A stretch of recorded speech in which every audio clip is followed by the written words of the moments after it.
7 Action News reporter Jim Kirshner joins us live from Lansing right now. And Jim, what are you hearing about Tuesday's protest?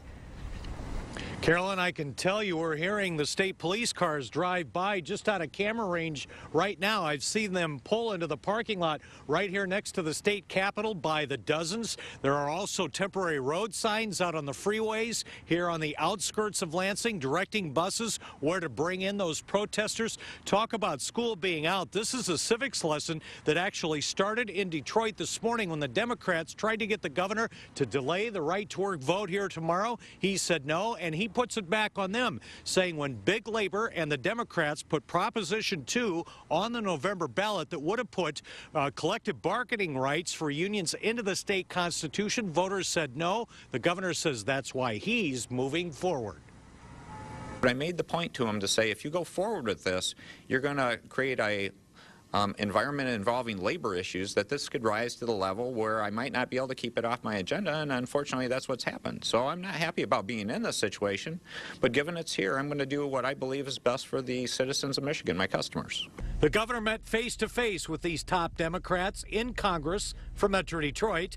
They were civil, both made their points. They are not on the same page. Frankly, we told him that this is now a different issue and different in many, many ways, and that he has the responsibility as our leader of avoiding this kind of a cliff.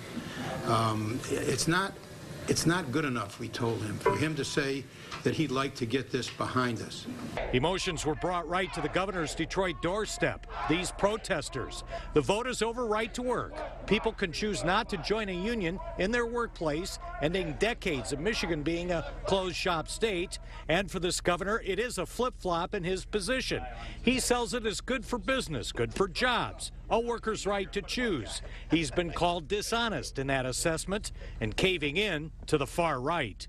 Well, you hope you don't have those things said about you as a practical matter. It affects everyone in some ways, but the way I view it is I knew this was going to be a difficult job, and I'm honored to be governor of the state, and I'm just working in good faith to make the best decisions for the citizens of Michigan.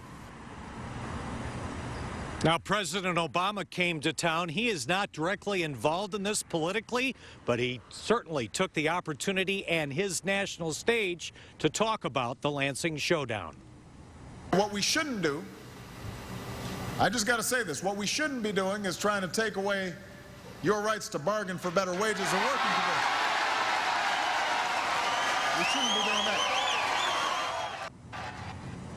And we are expecting the vote at 10 o'clock in the State House here. The protesters on the outside, likely well before that. Carolyn?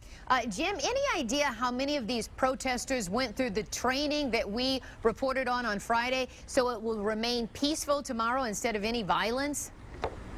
That was actually by the hundreds, but now as we've been reporting, we're hearing teachers are going to skip class, come up here, all kinds of trade unions. We are expecting them to be here by the thousands. We cannot give you an exact count, but as we also discussed, state police are going to be here to make sure it remains orderly. Yeah, we're all hoping that nothing gets out of hand there. Thank you so much for the live report, Jim.